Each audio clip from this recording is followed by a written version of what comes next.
Assalamualaikum warahmatullahi wabarakatuh. Kami dari kelompok 4 ingin mempresentasikan Structuring the Manufacturing Database. Yang beranggotakan saya Yani Arum Sukma, 2 Medi Sukohusadro, 3 Retno Pangesdiningsih, 4 Trias Debi Fatmawati.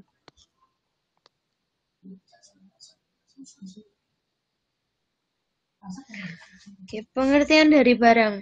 Barang atau item adalah barang yang ada atau pernah ada dan akan ada di dalam pabrik yang mempengaruhi proses bisnis pabrik tersebut. Jenis barang sering dikategorikan sebagai berikut. 1. Bahan baku atau raw material, spare part, bahan penolong, alat tulis kantor, obat-obatan, bahan pembantu, jasa, aset, barang jadi atau finished good atau produk.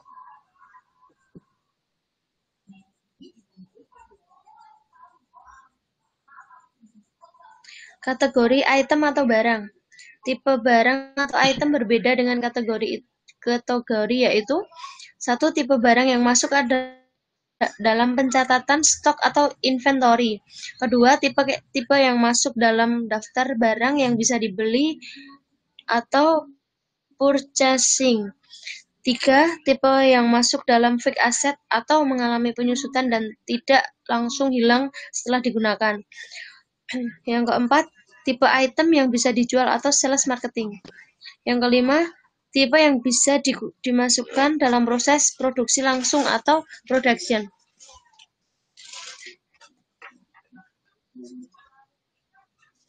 Perencanaan kebutuhan material atau material requirement planning atau MRP. Material requirements planning merupakan metode perencanaan dan pengendalian pesanan dan inventory atau untuk item-item yang tergantung atau dependent pada item yang ada di tingkat atau level tinggi. MRP merupakan suatu konsep dalam manajemen produksi yang membahas secara yang tepat dalam perencanaan kebutuhan barang dalam proses produksi. Contoh, dalam perencanaan produk sepeda, permintaan dependen dan persediaan dari aluminium, ban, jok, rantai, sepeda, dan lain-lain.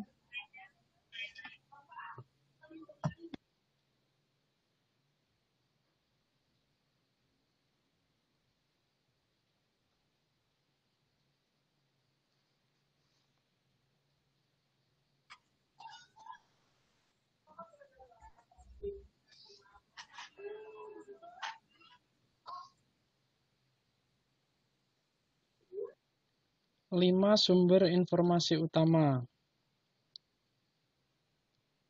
1. Inventory status atau item master.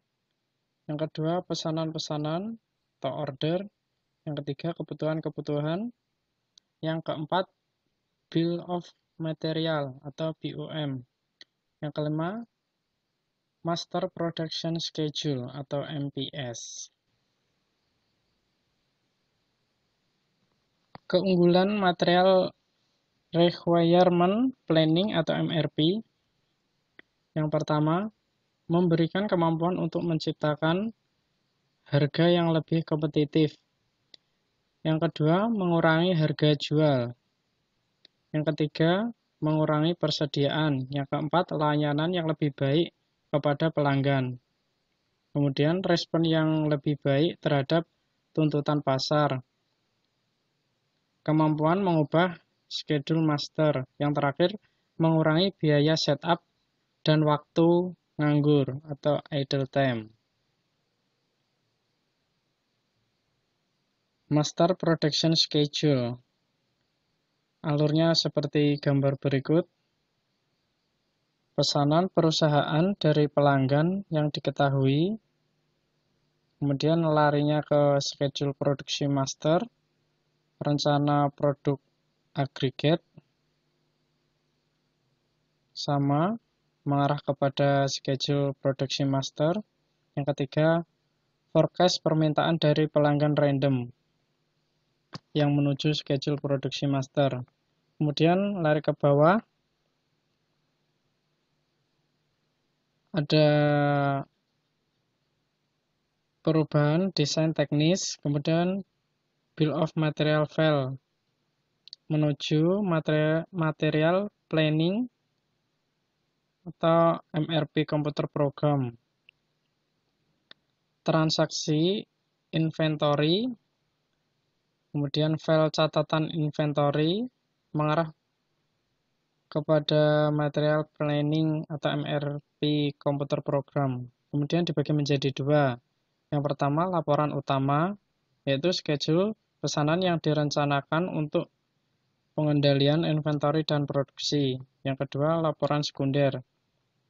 Ada 3. Laporan pengecualian, yang kedua laporan perencanaan, yang ketiga laporan pengendali kinerja.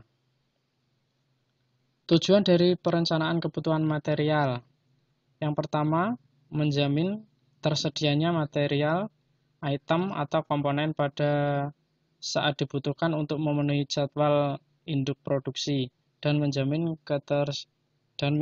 tersedianya produk jadi bagi konsumen. Yang kedua, menjaga tingkat persediaan pada kondisi minimum. Yang ketiga, merencanakan aktivitas pengiriman dan aktivitas pembelian.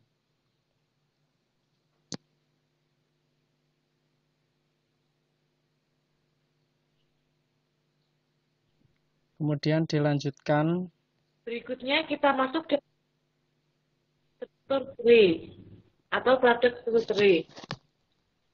Struktur produk dibagi menjadi 2 jenis, yaitu 1. Struktur produk single level, 2. Struktur produk multi level. Berikut kami menampilkan contoh gambarnya.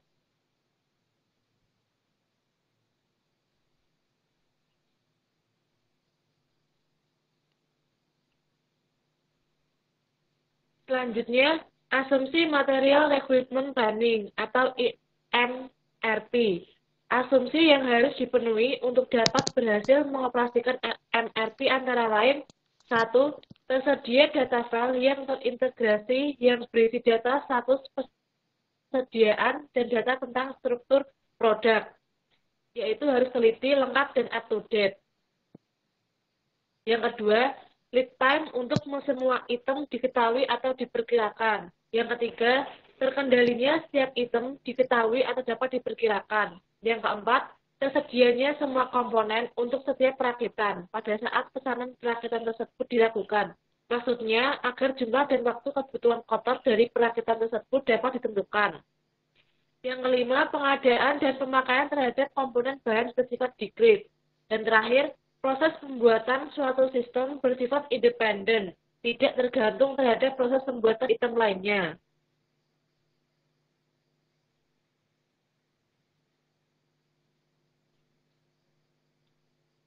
Materi selanjutnya yaitu penerapan biaya dalam perusahaan manufaktur. Perusahaan manufaktur berkaitan erat dengan proses produksi yang mengolah bahan baku menjadi barang jadi yang siap dijual. Proses produksi yang dilakukan adalah pembelian bahan baku dan mempekerjakan buruh secara langsung dan memakai biaya pabrikasi. Biaya-biaya yang umum digunakan pada perusahaan manufaktur adalah 1. Biaya produksi dan 2. Biaya non-produksi.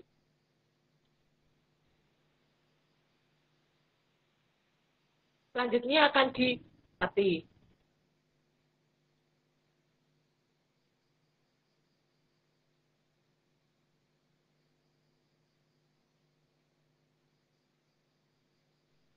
Dan yang sekarang adalah biaya produksi.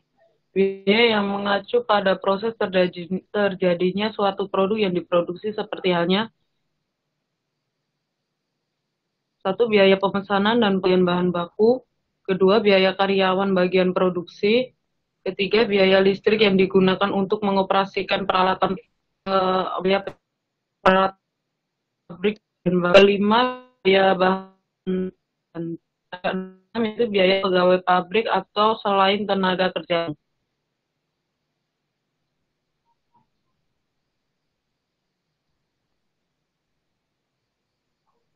Biaya produksi dibagi atas 3. Yang pertama, biaya bahan baku atau yang bisa disebut dengan raw material cost. Yang kedua, biaya tenaga kerja langsung atau bisa disebut dengan direct labor cost. Dan yang ketiga yaitu biaya overhead pabrik atau overhead cost.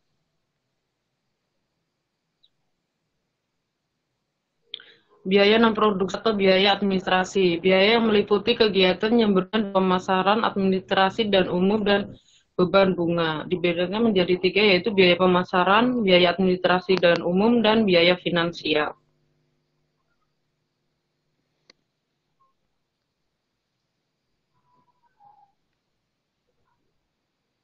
Oke, sekian presentasi di kelompok kita. Kita mohon maaf. Assalamualaikum warahmatullahi wabarakatuh. Waalaikumsalam warahmatullahi wabarakatuh.